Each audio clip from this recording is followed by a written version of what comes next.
Olá, você está no Arenê. Eu sou a Alessandra Gonzaga. E eu sou Marcelo do Carmo. Gente, hoje reacts, né, Mar? React.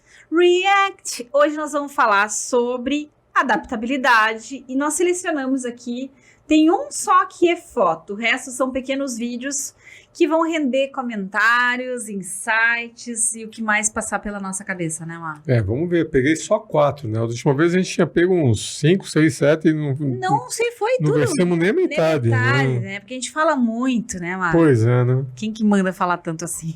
Vamos ver, só falta coisa para reagir hoje, mas eu acho que não. Não vai faltar. Qualquer coisa a gente faz uns aqui agora mesmo, né? Pro povo reagir aí do outro lado depois. Então vamos lá. Vamos começar? Lá. Primeiro react então, vamos lá. Tem gente que espera que você seja X e tem gente que espera que você seja o contrário de X. E você, para vender para os dois, você se adapta. Moral líquida, ética à la carte, valores customizados. Quem você é? Não sei. Estou esperando a chegada do próximo cliente. E assim você vende para todo mundo. Mas há um risco. O risco de você voltar para casa e não se lembrar mais de quem é, de quem era. Aquele jeito que só era seu. Aquele jeito que permitia a todos te reconhecer e te identificar. Você agora se tornou líquido. Você se adapta ao recipiente da demanda. Você faz o que for preciso para vender. Afinal, o foco é no resultado, não é? Uau! Eu adoro ele. Tu também adora, né, Mar? Eu também gosto do Clóvis. Clóvis é show de bola. Olha, eu não sei nem por onde começar. O Clóvis, ele é totalmente autoexplicativo, né? E ele é um bom explicador, como ele mesmo diz, né? Uhum. Pois é, eu acho que esse é a principal acusação da adaptabilidade. O Clóvis toca no que vem a ser a principal crítica que se faz a uma pessoa adaptável. Uhum. É a maleabilidade, a flexibilidade moral. Até onde você vai para poder continuar? Qual é o limite, né? Qual é o teu limite? E nesse caso, ele ainda faz uma vinculação com a venda. Então, a gente vê isso acontecer no mercado e todos os temas hoje se entrelaçam muito, né? Mas eu tenho visto muito nas redes, inclusive profissionais, as pessoas vendendo tudo, né, mano? A gente estava falando disso durante essa semana, né? A gente acompanha as redes sociais, né? Não tem como não acompanhar as redes sociais. E o que a gente acaba vendo, às vezes, é algumas tentativas de venda, né, de produtos e serviços que completamente extrapolam, né, Ali, o wishful thinking, né? O pensamento mágico. Uhum. Beira charlatanismo. Né? Muitas são, inclusive. É uma coisa, assim, fenomenal. E aí, o que chama atenção, né? A gente que acompanha as redes sociais há algum tempo, não tem constância. Então, a pessoa vai lá e descobre a última... né, mandracaria, a última... tendência, né, da galáxia e vende aquilo como se fosse uma coisa fantástica, mas não se sustenta. Sim. Então é como se fosse a questão, até lembrei do deus Proteu, né? Uhum. Que ele vai mudando de forma, né? Ele é um metamorfo. Uhum. Ele vai assumindo as formas que forem necessárias para ele cumprir, né, o objetivo, a missão dele. Uhum. Quem chega assim e não conhece, ou tem os desavisados, né? Nossa, acham fantástico. Mas a gente que acompanha e monitora algumas tendências de mercado, a gente fala, nossa, de novo. Nossa, olha só, mas de novo isso. E as pessoas tentam morfar, né? Tentam transformar para conquistar, né? Manipular pessoas. Isso é ruim. Né? Eu estava lendo sobre isso hoje. Tem que ter um limite moral, tem que ter um padrão ético a ser seguido. Te lembra do tal do quitting? Uhum. Hoje eu vi uma postagem no LinkedIn, não vou me recordar de quem, mas não importa tanto porque a pessoa estava fazendo referência a uma reportagem da Forbes, tá? E lá na Forbes estão falando agora do tal do Quiet Ambition. Quiet Ambition. Nossa, O que seria isso? A gente já ouviu falar, só que não com esse nome. Uma das ansiedades dos RHs, que muitas vezes chega para nós, é que muito pouca gente está querendo ser líder. As pessoas não estão querendo avançar na carreira, que seria buscar um cargo de liderança. Não estou nem falando em especialidades, tá? Estou pensando no ambiente corporativo. Por que as pessoas não querem ser líderes? E dentro da explicação da reportagem, dizia assim, 91% das pessoas afirmam que lidar com pressão é a razão principal para não almejarem a busca por avanços de carreira. Tempo com família e amigos é prioridade para 67%. E 58% querem flexibilidade para viajar. Agora, olha esse pedacinho. Apenas 4% querem se tornar executivos de alto escalão. Na sua visão, os comportamentos de autopromoção necessários podem ser vistos como arrogantes e manipuladores. Na sua visão, os comportamentos de autopromoção necessários podem ser vistos como arrogantes e manipuladores. Pois é, né? Ou seja, exatamente isso que o Clóvis está dizendo. Então, tem uma galera que está começando a associar, ampliar a sua visão de carreira, ou subir nos negócios, ou ser mais bem-sucedido, com ser uma pessoa manipuladora, uma pessoa que forja uma personalidade que não existe. Ou então fazer concessões que a pessoa não vai estar disposta a manter no longo prazo. Eu lembro quando a gente falava para os nossos alunos lá de inteligência emocional nos primeiros cursos, era muito fácil e muito demandado por eles, né, fazer paralelos entre a vida profissional e a vida pessoal. Então imagina aquele jovem casal em início de namoro, que tudo pela relação.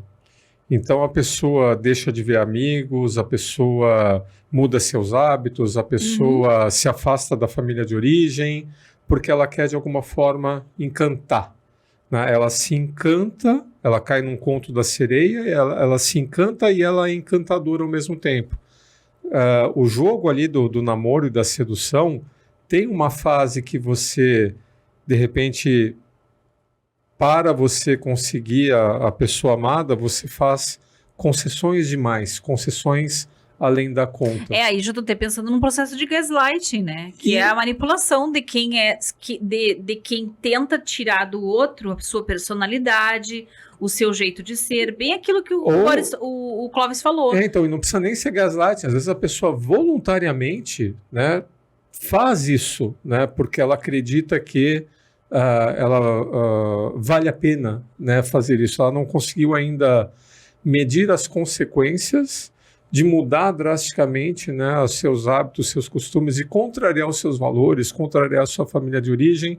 E aí você tem aquela fase ali do enamoramento em que vale tudo, né? Você faz mundos e fundos, né, pela pessoa amada. Só que isso não se sustenta. Né? Quando a pessoa ela começa a se dar conta das consequências, né, desse comportamento líquido aí que o Clóvis falou, né, que você se adapta à situação, fala, vem cá, essa viagem é realmente necessária? E talvez nas organizações, em algumas delas, também aconteça isso. A pessoa ela pode ser seduzida, né, por uma carreira meteórica de liderança, onde ela vê que mas eu vou ter que abrir mão de finais de semana, eu vou ter que ficar além das horas de trabalho, talvez eu tenha que fazer algumas viagens a mais e isso me afaste da minha família, talvez eu tenha aqui, e eu deixo meus hábitos saudáveis, eu deixo de fazer academia, eu largo, sei lá, minha escola de música, largo, porque, afinal de contas, é o caminho que vai me levar a uma posição de liderança, E aí chega uma hora a pessoa fala, não aguento. Ela se estressa, ela começa a tomar atitudes incongruentes, né, com seus valores, ela começa a promover um desequilíbrio, né, entre vida profissional e vida pessoal e não consegue manter. Então é importante, seja na vida pessoal, seja na vida profissional, a gente conhecer os nossos limites. Não que a gente não mude, não que a gente nunca vá fazer concessões, não que a gente não vá se adaptar, mas qual é a contrapartida? Ou qual é o limite da minha adaptabilidade? O que eu estou disposto e não estou disposto a fazer e por quanto tempo? Uhum. Perfeito. Eu lembrei do Boyatzis, né? Essa visão é uma visão sua ou é uma visão compartilhada, né, com os seus? Lembra da visão compartilhada do Boyatzis? Eu chego assim, olha, Ali, eu vou ter que viajar aí por 3 meses. Uhum. A gente vai ficar sem se ver por 3 meses. Nossa, mas... Né? Porque não, eu vou atrás de uma formação profissional. Tá aí. E o que nossa empresa ou nossa relação vai ganhar com isso? Se for uma visão só minha e eu não conseguir compartilhar essa visão com os meus, né? Seja minha equipe, minha família, cara, eu vou embarcar sozinho. E aí todo o apoio que hoje eu gozo, né, desse apoio, desse suporte emocional, por eu ter mudado radicalmente as minhas relações ou os meus contratos de relacionamento, talvez eu não venha a ter esse apoio. Uhum. E vai ficar mais difícil sustentar, né, aquela relação. Então a gente deve reconhecer os nossos limites, os limites daqueles dos quais a gente codepende, seja a nossa família, seja a nossa equipe de trabalho, quando a gente for tomar decisões que impliquem mudanças radicais e uma necessidade de adaptação, talvez, além do que seria um razoável. Eu acho que sempre a gente volta para esse mesmo eixo. Várias vezes a gente faz isso aqui no Areneie. Até onde é meu e onde é que começa a ser do outro. Então, assim, essa maleabilidade de opinião e de percepção de mundo, eu começo a me remeter aqui, sem querer psicologizar, mas a alguma espécie de codependência. Quando você vai lá e se molda de acordo com o pano de fundo, o que afinal de contas é você? Bem o que ele diz ali. Uhum. E eu achei muito forte, eu ouviria o Clóvis por horas, né? Uhum.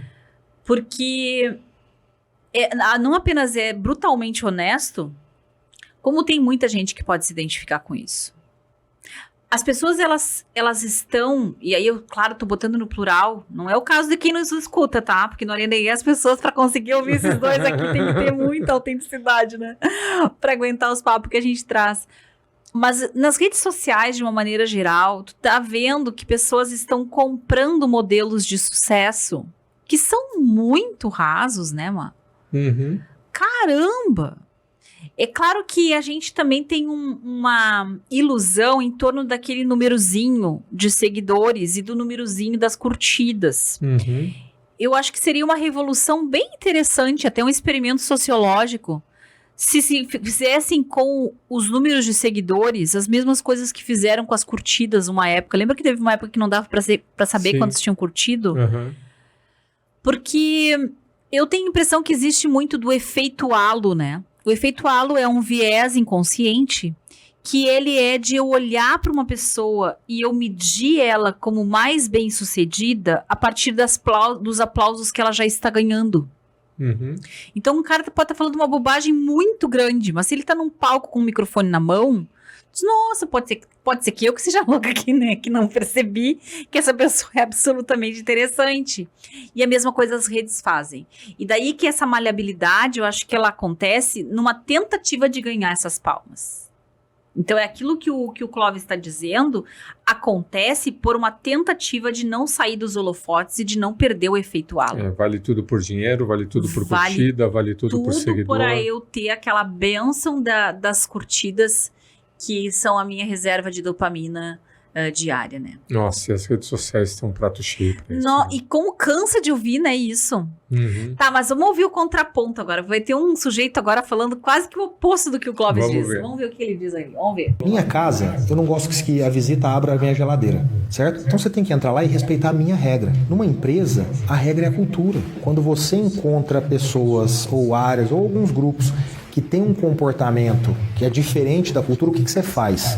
É muito simples. Você dá um feedback, você oferece ferramentas para fazer esse processo de mudança. E se as pessoas que lideram essas áreas não mudam, você desliga da sua empresa. Então, se você conversa com a pessoa, oferece uma ferramenta para ajudar a mudar, oferece suporte para ajudar a mudar isso, mas no final a pessoa se mantém como ela é, então ela tem que sair da empresa. Ponto, você tem que demiti-la.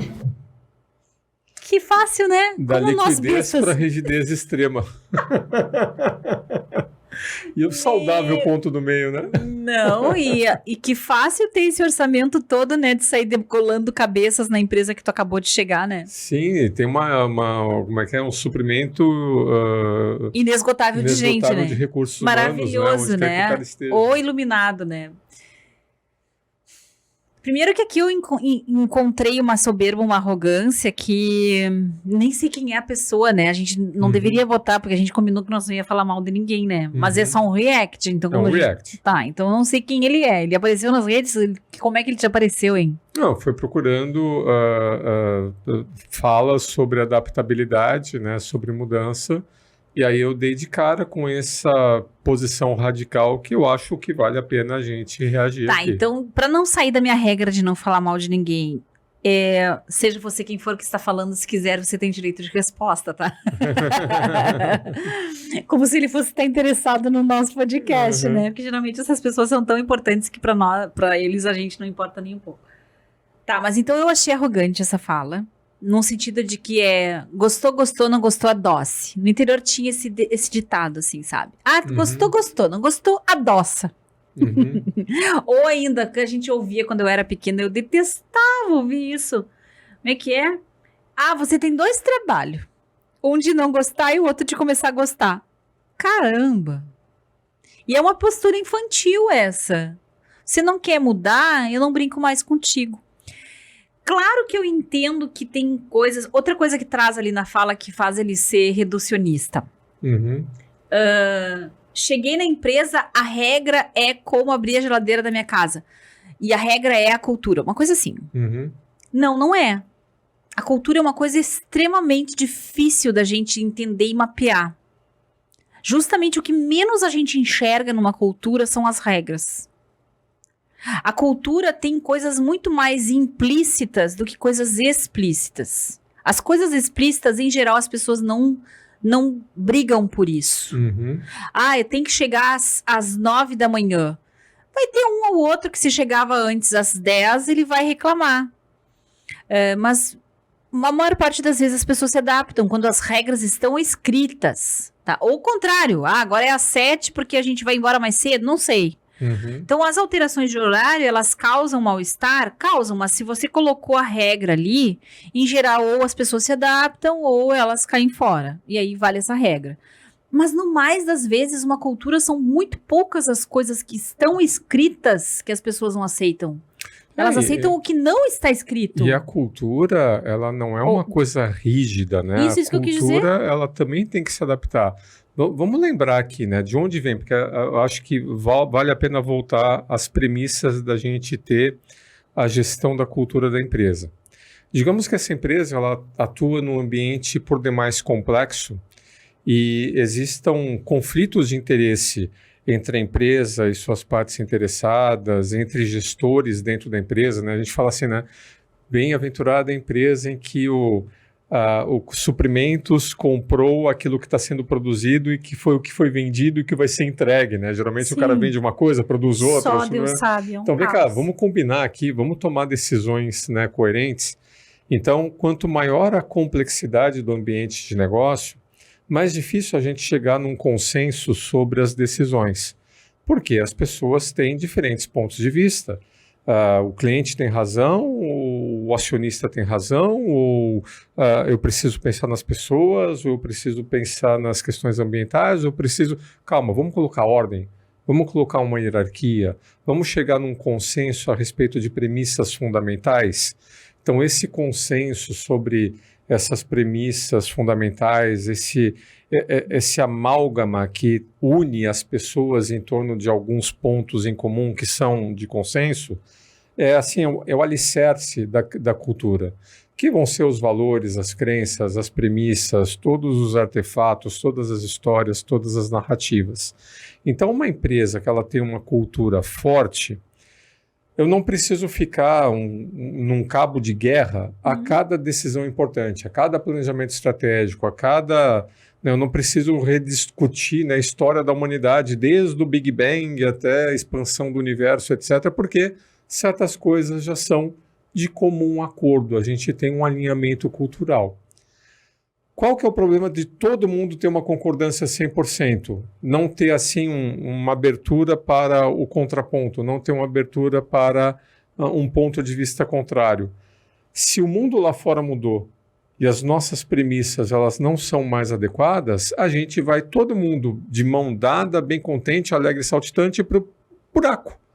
Porque o mundo mudou e ninguém está vendo que o mundo mudou. O mundo que se adapte à forma com que a gente pensa. Afinal de contas, a gente está tão alinhado aqui, né? A gente está tão seguro das nossas certezas. Empresa forte que quebrou desse jeito, né? Porque a gente tem na história isso. As grandes empresas. Vou dar um exemplo aqui de uma que praticamente saiu do mapa porque não se adaptou aos novos tempos.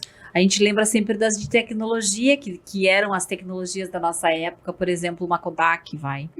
O CEO da Nokia, eu não vou lembrar do nome dele, ficou muito famoso um depoimento dele, que falou que a Nokia foi uma empresa que quebrou, porque por muito tempo ela fez a coisa que ela achava que era certa.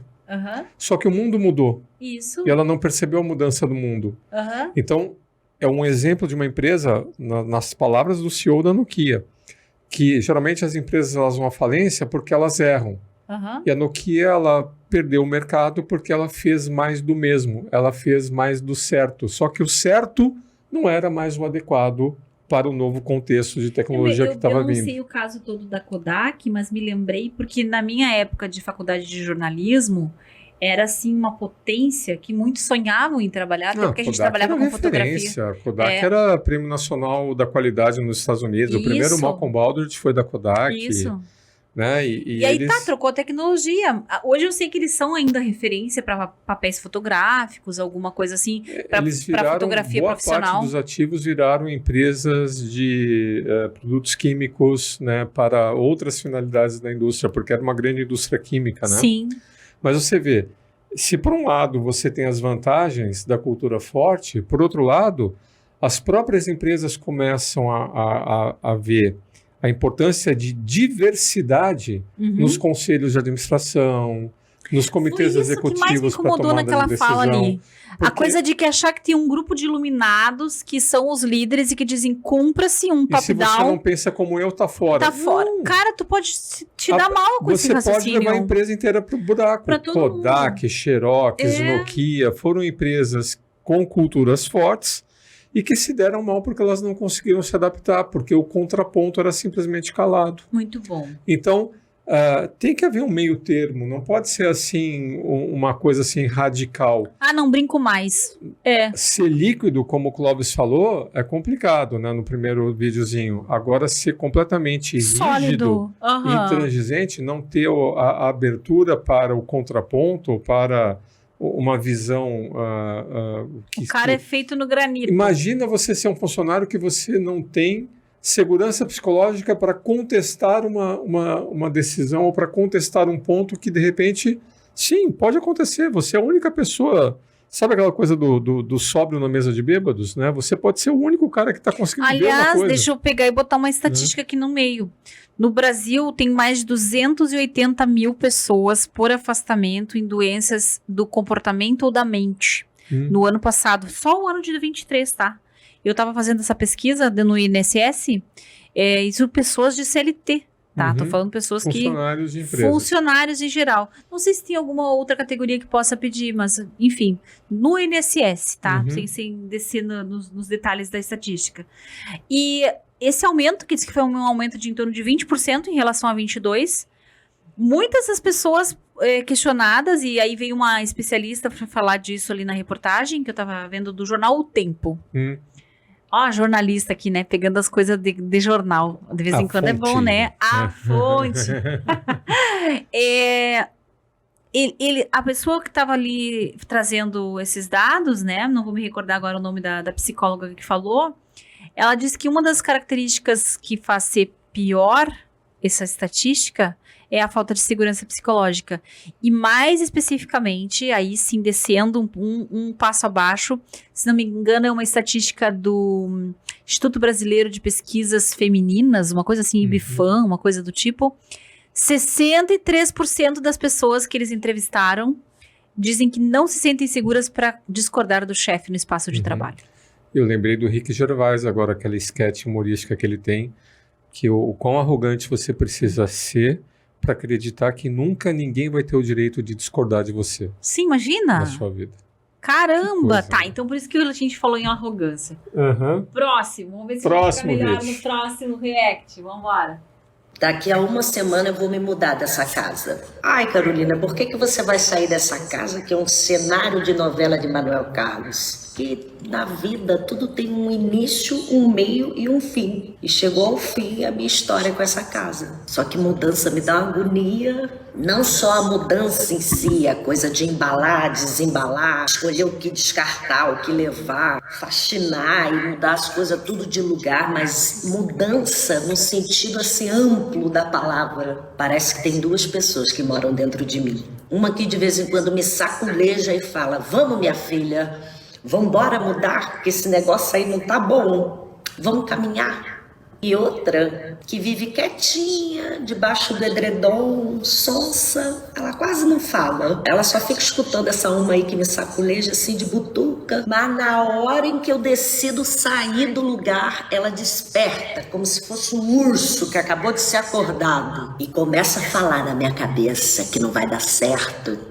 Que estava tudo tão bom do jeitinho que estava, que a gente já tinha se acostumado. Pra que você vai mudar, Carolina? Aí essas duas pessoas que moram aqui dentro entram em curto-circuito. E eu fico completamente descompensada, alternando entre a melancolia e a esperança. Mas vai dar tudo certo.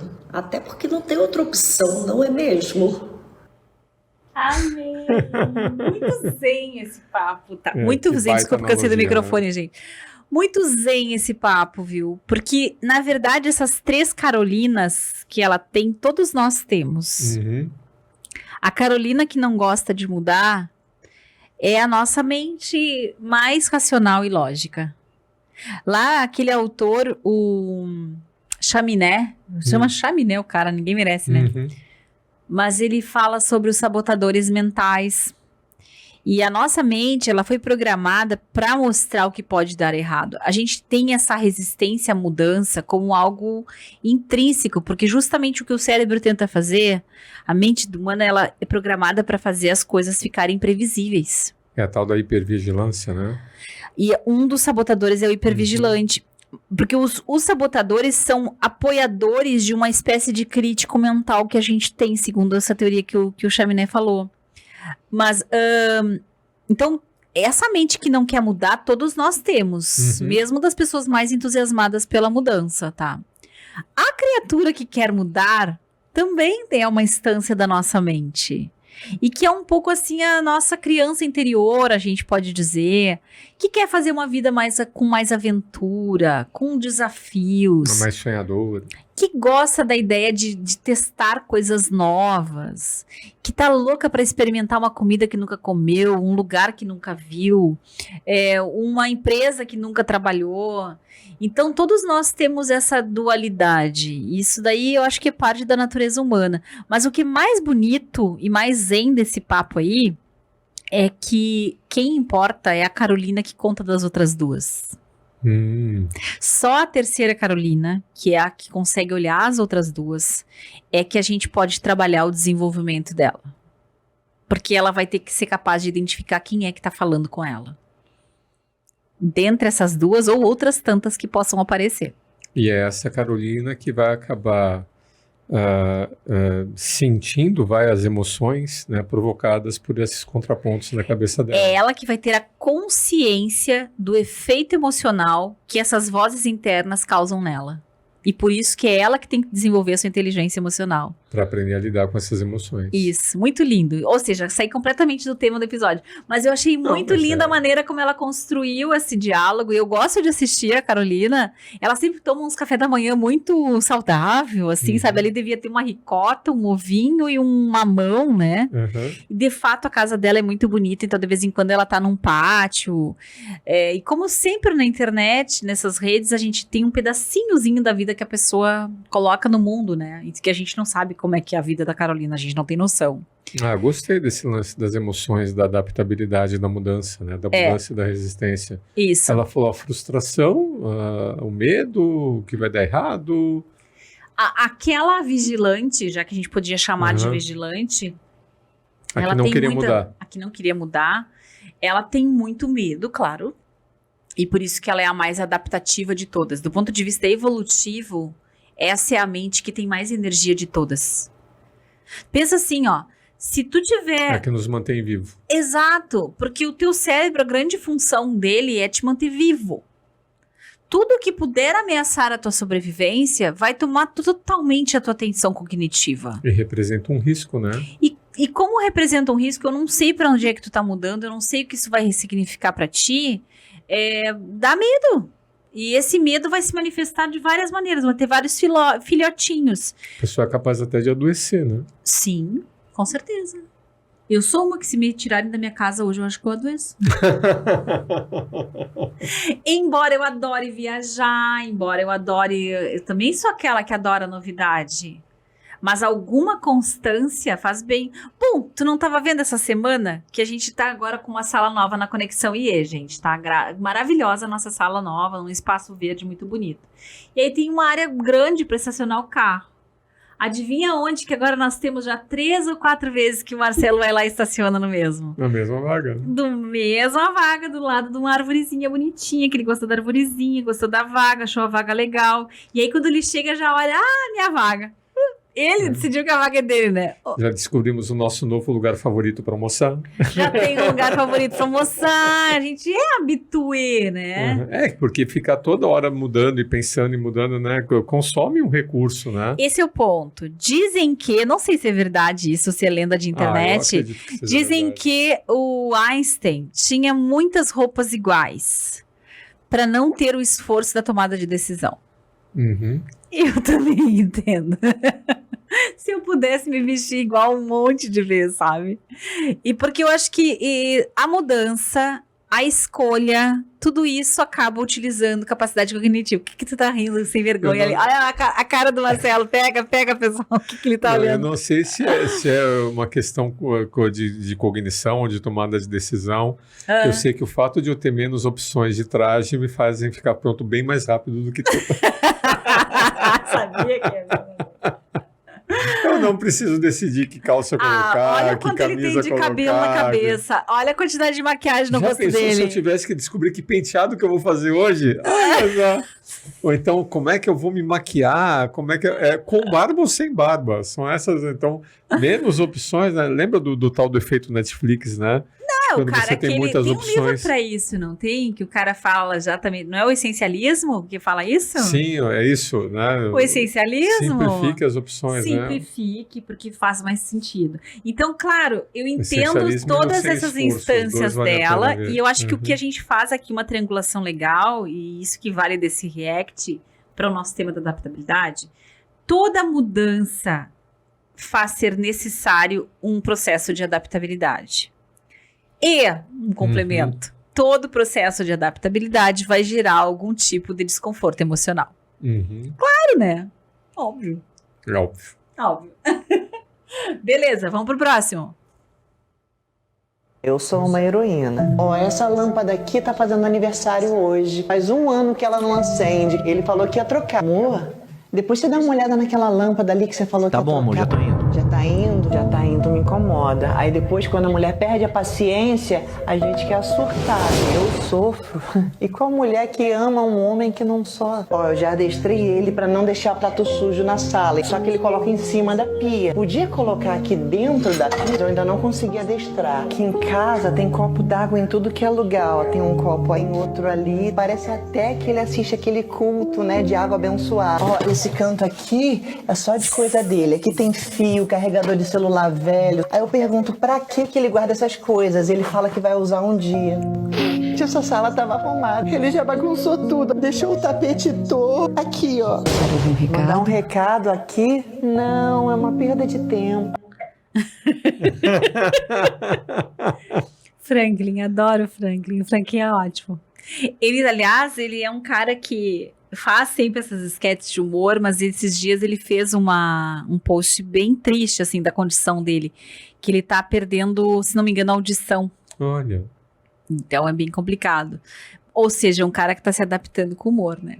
Uhum. Ele tá usando o humor como um processo também de trabalhar o alívio seu próprio cômico, né? processo, o Uhum. alívio cômico. Mas, vamos lá, vírgula. Por que tu escolheu esse? Ele que escolheu, tá, gente? Que fique muito claro aqui, eu não escolhi esse daí. Esse foi o Não, Marcelo que escolheu. qualquer semelhança é mera coincidência, né? Mas o que eu coloquei aqui é a dificuldade de se adaptar numa vida a dois ou se adaptar num time, né? Isso. Porque eu achei bem interessante a escolha de palavras, né? É que a esposa estava adestrando o marido a ele fazer as coisas como ela acredita que tem que ser feito, né? Então, é o típico caso que estamos lá num time, cada um veio de uma empresa diferente, ou cada um tem uma experiência diferente, cada um veio de um departamento diferente, com um estilo de liderança diferente, ou então, no caso retratado ali, né? Cada um veio de uma família de origem diferente, com hábitos, e essas coisas se chocam, né? No espaço de convivência, o meu jeito de fazer as coisas se chocam com o seu jeito de fazer as coisas. Aham. E aí a gente tem que, de alguma forma, como é que a gente vai chegar no consenso? Como é que a gente vai formar esse acordo ético? E até a gente formar esse acordo ético, até a gente... não é que não é apenas eu me adaptar a ti ou tu se adaptar a mim, né?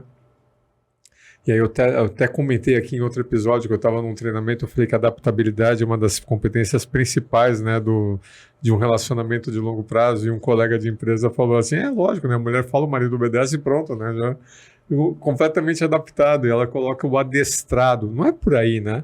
Se você abrir mão, a gente volta lá para o primeiro vídeo do Clóvis.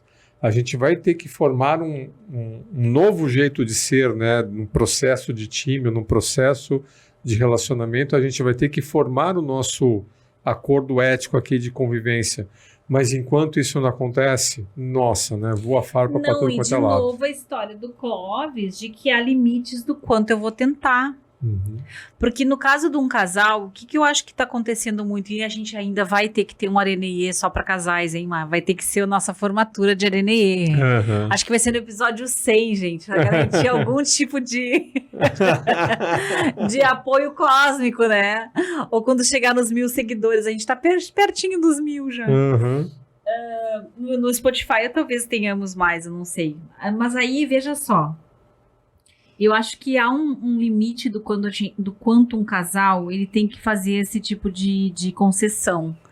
Mas no caso também de um casal, tu não consegue fazer apenas por quantidade de vezes. Tem que ter algo aí ligado ao tempo. Uhum. E isso é que eu acho que as pessoas estão com pouca paciência. As pessoas estão com pouca paciência de esperar o tempo certo das coisas. E até mesmo o tal do timing, né? Eu tava lendo sobre isso. Hoje a gente tava fazendo aula de manhã. Quando é que foi o contexto mesmo disso, do timing? Agora, não, acho que foi numa sessão de desenvolvimento executivo. Foi. De que, afinal das contas, existe o tempo certo das coisas acontecer. Me lembrei do livro Quando, lá do Pink. Uhum. Então, às vezes, você tá pedindo lá, vamos pegar o exemplo do quadro de humor, pro cara ir lá e tirar o copo d'água. E tu sempre pede da mesma forma, do mesmo jeito, quando ele chega, quando ele larga, e tu vai sempre dizer a mesma coisa. E ainda tu diz assim, eu vou dizer de novo, vou ter que repetir de novo. Uhum. Cara, é porque você não tá fazendo certo nenhuma das vezes. Então, eles até consensam na necessidade de fazer, mas não há um consenso na urgência, né? No senso E de no urgência daquilo. como, na forma como tu faz o teu pedido, no contexto em que tu traz isso. Tu esperou a pessoa tá te ouvindo pra tá falando com ela, ou tu tá falando pras paredes e pra si mesma? Tu esperou algum momento em que você consiga perceber essa pessoa fazendo algo positivo e comentando com ela, ou tu só fala com ela quando as coisas negativas acontecem? E os pais e filhos são assim também muitas vezes. Uhum. Aquela criança que a única vez que ela vai te ter atenção é quando você estiver reprimindo ela vai querer fazer mais bobagem. Porque, afinal de contas, ela tem a tua atenção. Ela foi viciada nesse reforçamento, ainda que negativo. Agora, se você tiver momentos em que é gostoso compartilhar e ali você trouxer as tuas necessidades, vai ser completamente diferente a forma como ela vai receber o teu pedido. Eu vejo... Não sei se eu consegui me fazer clara, mas aqui tem a ver com o momento no comportamento, sabe? Para fazer essa tentativa de modificar o comportamento do outro, sem manipular e sem atropelar e sem se vitimizar. E aí, nessa questão do comportamento, eu lembro daquele exercício que tu sempre introduz nos treinamentos da Conexão IE, que é a janela de Johari, né? Que você tem comportamentos, né, que são transparentes. Eu sei que eu tenho esses comportamentos e você reconhece esses comportamentos em mim. Aham. Só que tem aquele comportamento que eu tenho e você não está percebendo, Uhum. que eu tenho, você percebe ou não, Isso. e tem ainda o lado oculto, né, que pode não haver tem reações noção. que a gente não tem noção de como é que a gente vai se reagir. Então, não é tão simples assim você chegar num consenso, porque tanto eu quanto as pessoas que estão ao meu redor, que precisam coabitar, conviver e formar ali um grupo, a gente tem comportamentos que são estranhos, né, uns para os outros. Estranhos de não reconhecer. Uhum. Então eu faço coisa, eu? Como assim? Não, tá louca? Não, você não está percebendo? Não estou percebendo, né? Nós não temos noção plena, né, de nossos comportamentos e atitudes e nem de como eles são percebidos pelos outros. Aí eu gosto muito de uma live do Peterson, né, que o que a gente faz? A gente faz uma simplificação, a gente faz uma redução. Eu coloco a Alessandra dentro de uma caixinha, Uhum. né? A Alessandra coloca o Marcelo dentro de uma caixinha, que é uma simplificação dessa coisa complexa, né? Que é um ser humano. E eu me relaciono não com a Alessandra de verdade, eu me relaciono com A mini Alessandra que a eu botei caixinha, né? Aham. Que eu fiz para a Alessandra. Que é o que a gente chama de Eles tiveram- projeção na psicologia. Ou projeção, ou essa simplificação, essa redução, Uhum. que aí vai ter uma situação ou outra que a Alessandra vai se comportar de uma forma que não cabe na minha caixinha. Uhum. Aí eu falo assim, pô, Ali, por que você fez isso? Mas como assim? Eu fiz o que eu sempre fiz. Então, não é que você fez uma coisa que não era normal para ti fazer isso. Eu não tinha essa percepção, né, da E inteira dimensão geralmente de quando os complexidade do teu relacionamentos comportamento. acabam... Desculpa te cortar. Não, é isso. Mas eu ia dizer que, geralmente, quando os relacionamentos acabam, as pessoas dizem assim, como que eu nunca vi? Ou, bah, agora que eu tô conseguindo ver. Uhum. Na verdade, sempre esteve ali. É que você Só pegou... que você escolheu não ver. O E a gente simplificou. cria esse processo de maquiagem. Tinha uma autora, puxa, não vou me lembrar o nome dela agora, ela era uma famosa colunista que tinha de revistas femininas, me esqueci o nome dela.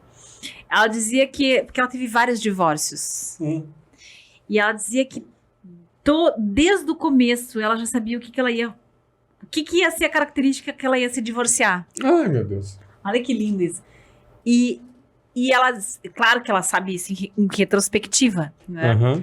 Mas que ela sabe que, por exemplo, aquela característica que era a mais apaixonante, essa era aquela que ela ia detestar. Só que vista de forma diferente. Então o cara, vamos supor, tô agora chutando. O cara é muito sonhador. Ai, que lindo, ele é tão sonhador, ele é uma pessoa cheia de ideias, ele é super criativo. No divórcio, sempre foi um vagabundo, nunca fez nada, nunca se dedicou a nenhuma ideia, ele sempre só viajava e não fazia nada. O cara mais organizado, mais metódico, ai, que bacana, ele é tão bacana, olha só que lindo, tudo organizadinho. No divórcio, tinha toque desde o começo, Eita. ele sempre foi um cri-crisento. Então, é simplesmente o olhar que você modifica porque você não conseguiu se adaptar àquela característica que era interessante, fascinante, mas que você não conseguiu fazer parte do teu... Fez do as teu concessões demais ali, né? Ficou Talvez, líquida demais e sei depois lá. não aguentou manter essas concessões. mas né? que legal, né? O teu melhor é o que te derruba se tu não cuidar disso numa relação. É. E a não empenho, né? Quer seja numa relação, quer seja num grupo, das pessoas efetivamente se conhecerem.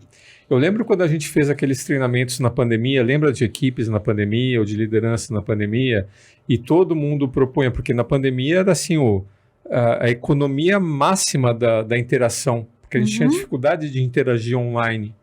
E aí todos os autores, todos os especialistas fazendo, olha, vocês têm que promover encontros de equipe simplesmente para as pessoas conhecerem umas às outras. Isso aí. Para diminuir as surpresas, para facilitar as decisões, para facilitar os conflitos construtivos. Então, ligar a câmera para... Aí tinha lá especialistas que colocavam jogos online para as pessoas se conhecerem, para substituir o horário do almoço, o cafezinho, onde as pessoas podiam aprofundar o conhecimento e entendimento do comportamento uma das outras, e essa proximidade fora da linha de frente ali facilitava, né, os embates e as decisões, né, enquanto na linha de frente. Porque as pessoas simplesmente podiam se conhecerem melhor umas às outras, né? Pois é, tu tá trazendo um tema que dá vontade de continuar nele. Eu até já tô com saudade da adaptabilidade, ó, mano. Não sei como é que nós vamos fazer no ano que vem, mas como vocês sabem, esse ano a gente vai pegar uma das competências de inteligência emocional e explorar ela das mais diferentes formas possível durante o mês, né? Porque são 12 competências. Mas o que me fez lembrar isso é o quanto a gente poderia ficar muitos meses falando sobre como é que a gente se adapta a outras pessoas. Numa relação, numa família, num grupo social, num time, numa nova empresa, numa nova frente de trabalho. Claro que a cada empreitada de interação, você vai ter variáveis ali que vão mexer com a adaptação deste grupo, dessas pessoas umas às outras. Sim, a adaptação é a competência-chave, né, num processo de time. Total. E o que me fez lembrar um vídeo que eu vi, tu vê como a internet está o tempo inteiro nos atravessando, né? A gente tem que tomar cuidado porque aqui pro Areneie a gente acaba fazendo uma pesquisa e depois a gente fica tudo tonto com esses vídeos que ficam circulando na cabeça da gente. Uhum.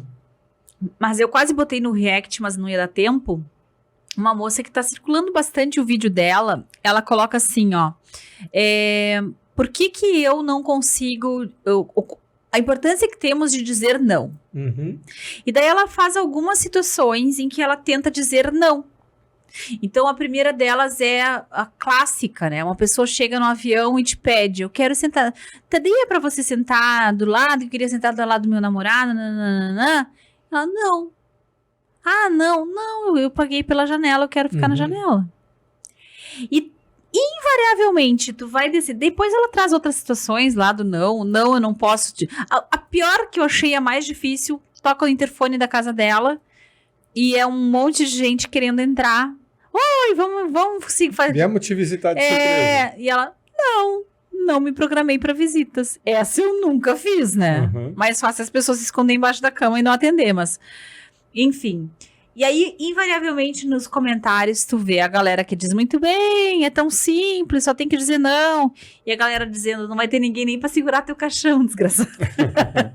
Eu vi uma questão dessa capacidade de a gente lidar com o desconforto que nos causar desconforto no outro. Isso. Porque quando eu simplesmente me anulo para não ficar chato para ti, eu não consigo suportar o desconforto que eu estou te causando. Mas você está me causando um desconforto e eu estou suportando. Então, assim como você me causa um desconforto quando você aparece na minha casa sem chamar, ou quando você quer mudar de lugar... liga sem dizer que vai ligar. Hoje em dia é simples assim. Tá, então só um pouquinho, né? Por que eu tenho que ficar desconfortável? E eu me liberto, né? Eu tomo decisões mais coerentes e congruentes com os meus valores quando eu consigo lidar com essa emoção de causar desconforto a alguém pelas minhas decisões. Mas aí que tá, eu acho que o que fez ela ter tanta resistência dos internautas, claro que não tem como tu fazer um vídeo opinativo sem gerar algum tipo de polêmica, não tem como, as pessoas vão fazer um fla-flu embaixo se esse vídeo viralizar. Mas eu acho que é pela maneira arrogante com que parece que ela traz esse não, e aí aumenta ainda mais a falta de conexão das pessoas com a fala dela. Aí é bom lembrar do limite ético do Clóvis de Barros, né? O que é a ética para o Clóvis de Barros? É aquilo que a gente consensa em ser um caminho do meio. Então, o acordo ético vai ser um acordo em que, olha, não vai ser nem do meu jeito 100% das vezes, nem do seu jeito 100% das vezes. Esse é o caminho do meio. Nesse caminho do meio, eu vou ter que me adaptar um pouco, você vai ter que se adaptar um pouco, né? Mas a gente concorda que nesse acordo ético a gente consegue conviver com esse grau de adaptação ou desconforto necessário. Legal. Se eu simplesmente fizer sempre as coisas da sua vontade, não tem ética. Não, isso é dependência. Se torna uma relação de dependência, uma dependência, etc. Relação tóxica. Então, o acordo ético sempre vai ter uma necessidade de adaptação ou um convívio com um certo desconforto de ambos os lados, até que, com o passar do tempo, né, aquilo que me gerava um desconforto vai passar a ser o novo normal. Né? Isso. E a gente vai conviver em harmonia porque, olha, aquilo que lá atrás necessitou de um acordo, hoje já é o nosso natural, hoje é o nosso normal de ser e a gente convive muito bem com isso. Muito bom. Vamos pro último, então. Esse não é um vídeo, esse é só uma foto e já tem a carinha aí do finalmente desse nosso episódio. Eu vou ler o que está escrito na foto, para caso você esteja nos ouvindo no Spotify. É uma foto do Gabor Maté, que é um especialista em tratamento de trauma, né? Ele é muito bom o material dele, eu simplesmente adoro ler e assistir ele. Ter saúde mental não é sobre ser feliz o tempo todo, mas sobre aprender a lidar com a tristeza, a raiva e outras emoções difíceis de forma saudável, tá? E aí o Marcelo me perguntou, mas Ali, por que tu botou essa citação num episódio de adaptabilidade? Porque aqui a gente está falando em adaptabilidade às emoções difíceis. Adaptabilidade às adversidades e mudanças da vida que trazem emoções difíceis. Aquilo que a gente falou já no começo. E isso me fez, essa semana que passou, gente, eu escrevi um artigo que eu demorei muitas semanas para fazer. Não sei se eu já falei dele, acho que já, né? Já falei na live da Lucinéia. Já falei com as gurias. Quando a gente fez a live sobre adaptabilidade na juventude. O artigo se chama Como Búfalos, Não Hienas. Tá no meu LinkedIn, tá no newsletter que eu faço para Conexão IE.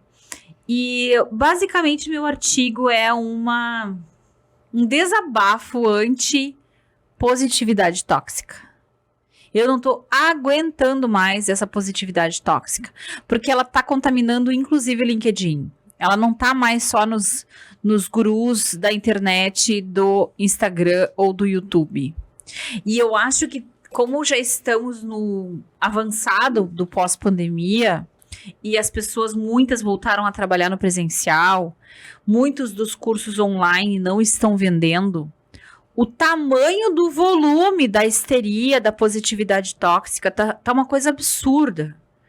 E as pessoas estão prometendo, hoje eu fui fazer o que eu tenho na fisioterapeuta, né, que eu faço periodicamente, e eu conversando com ela sobre isso, e ela falou pra mim, Ali, o que estão vendendo de curso para ensinar as pessoas a ganhar dinheiro, para desbloqueio de prosperidade, para desbloqueio de trauma com prosperidade. E sempre coisas místicas, né? Sempre coisas mágicas. Sim. Que só aquele iluminado que tá ali oferecendo aquele curso carésimo sabe a resposta. Só ele. Que não resiste a 5 minutos, a 1 minuto de análise crítica, não né? resiste, é sempre um troço muito mágico. E assim, eu acho muito tóxico, porque é sempre baseado numa ideia de que eu tenho que parecer feliz, parecer rico, parecer bonito, parecer fantástico, que daí o sucesso vem pra mim. Então, assim, não. O que é o máximo desse artigo dos búfalos? Que daí que eu trouxe esses bichinhos para nos ajudar, tá? A psicologia evolutiva nos dando um apoio. Os búfalos, ao contrário de muitos animais, da maior parte dos animais, quando se aproximam uma tempestade, eles caminham em direção à tempestade. Então, o que é o recado que os búfalos nos dão? Claro que isso é instintivamente. O bichinho aproveita o próprio movimento da manada, né? E eles, na verdade, se protegem do desgaste, da fuga dessa tempestade. Eles têm que ficar enfrentando aquela situação por um tempo menor. Menor. Se eles ficassem indefinidamente fugindo. Exato, o próprio estresse da fuga, né? Então eles mantêm aquele alinhamento e o caminho em direção à tempestade. Isso acontece muito com a gente, né? Em vez de pegar um problema, encarar um problema e resolver a A situação, gente vai lá e ou desvia. foge do problema, ou escolhe uma situação desses pensamentos mágicos aí para resolver. Que daí é a estratégia das hienas, que a gente, claro que eu brinquei, porque as hienas não sabem nada da nossa vida, né? Mas as hienas são animais que quando estão frustradas, ansiosas e até mesmo excitadas, elas emitem sons que lembram gargalhadas. Então, o que seria a metáfora aqui para nós?